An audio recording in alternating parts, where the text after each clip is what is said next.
Hey, what is going on, everybody? I had this wild thing that I caught as I was playing through Final Fantasy VII Remake hard mode last night. I was in stream and I was like, I had to stop for a second. I was like, I caught something I haven't seen anybody talk about. I hadn't really caught before because everybody's all hung up on the ending of the game. And bear with me for a moment. I'm going to talk a little bit about what I'm talking about. It has to do with Wutai, okay? It has to do with Wutai. There are several markers throughout the game that a lot of the changes they make are fleshing out the story. They're giving more life to things, putting new characters in there here and there, like Tifa's landlord, Marl, and then some other characters that you meet along the way. But some things in the story have already been changed. So my thought is, and I'm going to focus on Wutai with this, okay? My thought is, what if this isn't the first continuity loop within that universe? What if this is like, again, this is like another parallel to the Matrix, that like I did with Sephiroth and Agent Smith, right? This is another parallel with the Matrix, right? Because like, what if this is happened several times over, like the loop of Gaia and Destiny and all that kind of stuff has happened several times over? Because the big change I caught last night, this is a massive world-changing change. The war with Wutai is still going on. In Final Fantasy VII, the original storyline that we all played, the war with Wutai had been over for years. You know, I believe at the beginning of Crisis Core, which is 5 years before the beginning of 7, if I'm not mistaken, the Wutai war had just ended because Zack was like, I missed my chance to be a hero, you know, because the war had just ended. You know, Sephiroth, Angeal, Genesis, all those guys, they all fought in Wutai, and Sephiroth was the big war hero, right? In the current timeline, they're in the middle of a ceasefire. The war is still going on, and people are all the people around town and stuff are still like, oh, is it Wutai? Could it be Wutai? Are these people working with Wutai? I thought that was strange the whole time. I was like, so is Wutai trying to start things up again or whatever? No, the war never stopped. They're in the middle of a ceasefire. The war never stopped. That is a major change. And if you do make it to Wutai in Game 2, it is not going to be the same Wutai. It's not going to be the tourist trap, right? It's not going to be the tourist trap. Yuffie's going to be different because she's grown up with war still going on. Godo is going to be different. Her father, the leader of Wutai, like you might have a boss fight with badass samurai warrior Godo and his lieutenants. You know what I mean? That blew the doors off of my mind. I was like, that was crazy. I was thinking about that last night. It's going to change a lot of things. Namely, what's going to change, probably how you meet Yuffie. Because if that's the case, Yuffie's not going to be out trying to steal materia to make Wutai more powerful, because they're already still powerful. You know, Shinra is still like, Wutai is a problem. Yeah, they're still at war with them. And last night confirmed that, because when you're walking down to the Shinra building and they're talking about Wutai and the ceasefire and everything, and then President Shinra even says, basically, you're in cahoots with Wutai, our sworn enemy.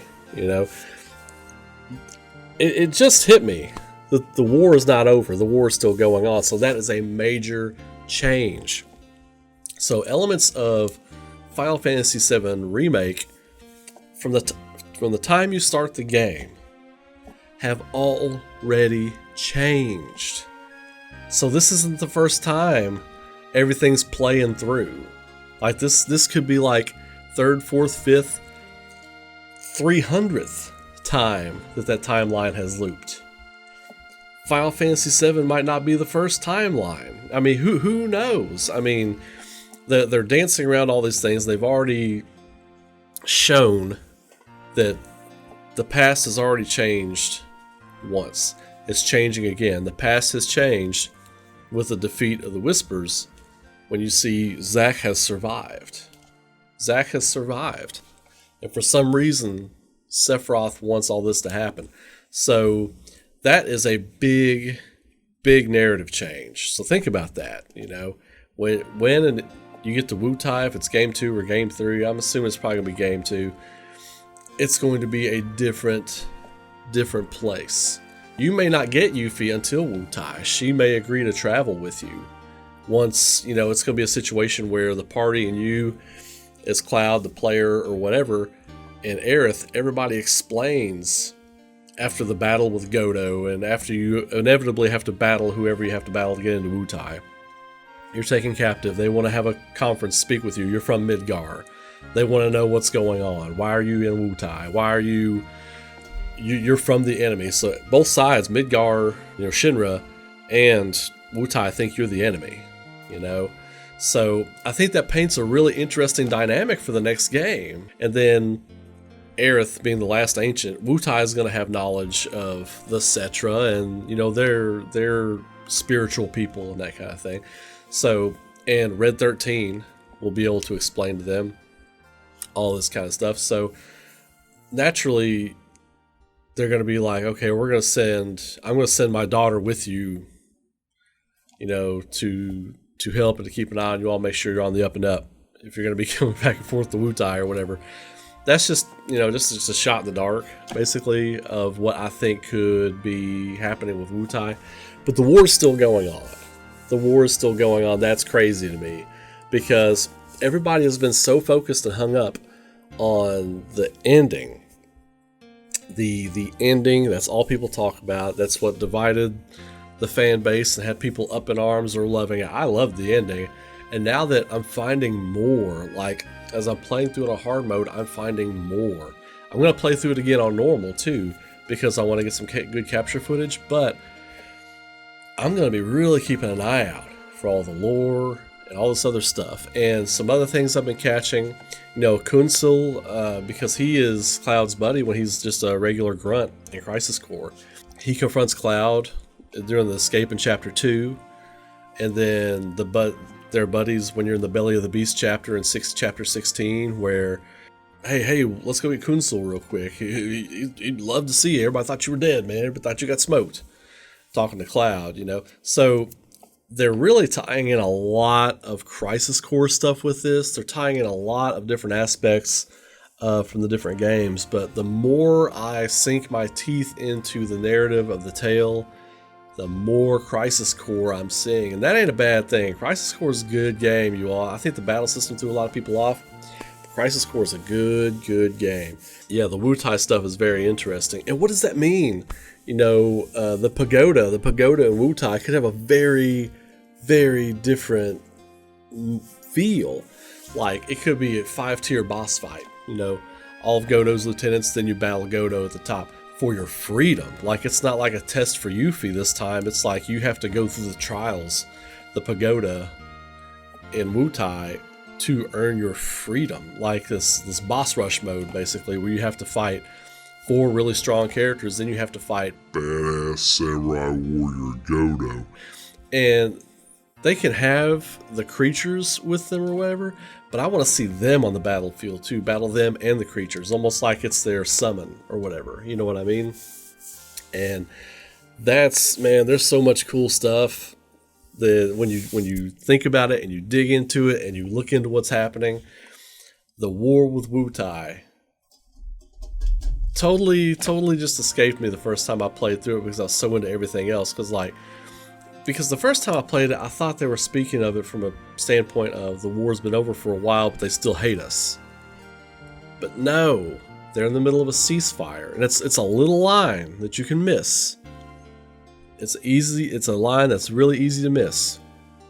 And it's before you're getting ready to go into the parking garage in the Shinra building, when you're running with Cloud, Tifa, and Barry getting ready to jump on the truck. I think that's the point where they talk about it. But it's very easy to miss, but it's there. And it really tells that the war is still going on. So, what do you all think about that? I mean, I think that's pretty wild. You know what I mean? It adds a lot of where could they go in game 2. It adds so many different paths and so much different stuff they could add to the game. The more I discover about it, the more excited excited I'm getting for the second game. Honestly, I had to put it down for a little bit, take a break to work on other things. But now that I'm getting back into it, like, I'm refreshed. I'm ready to start thinking about the second game. I'm ready to start looking forward to all the possibilities of that second game and breaking down the things from the first game that could be clues about the second game. I got some stuff on Sephiroth. I've got a new theory on Sephiroth. I've got a new theory on Sephiroth based on my original one. But now I'm thinking. Now I don't think. But I'm going to do that in a different video. This is already running longer than I wanted to. You all have a great day. Keep rocking. If you dug that video, please throw a like on it. If you're into the channel and what I'm doing, throw me a subscribe. Click the bell so you get the notifications when I go live with a new video. I'm trying to do videos daily now. Daily video every day while I'm still working on all these other projects because I love interacting with you all and I appreciate the love y'all are giving me. I'll be streaming. My new Twitch schedule is Monday, Tuesday, Thursday, Friday nights from about 10 o'clock until whenever we finish. Throwing some extra days and stuff. I'll probably stream tonight because my internet's been bad and laggy. So I've been trying to get that fixed. Hopefully it's fixed now. But anyway, let me know what you all think about that in the comments. Let's get a discussion going. And you all have a great night. Keep rocking. And until I see you all next time, stay safe. Be good to each other. Be safe out there. All right. Take care. I'll see you later.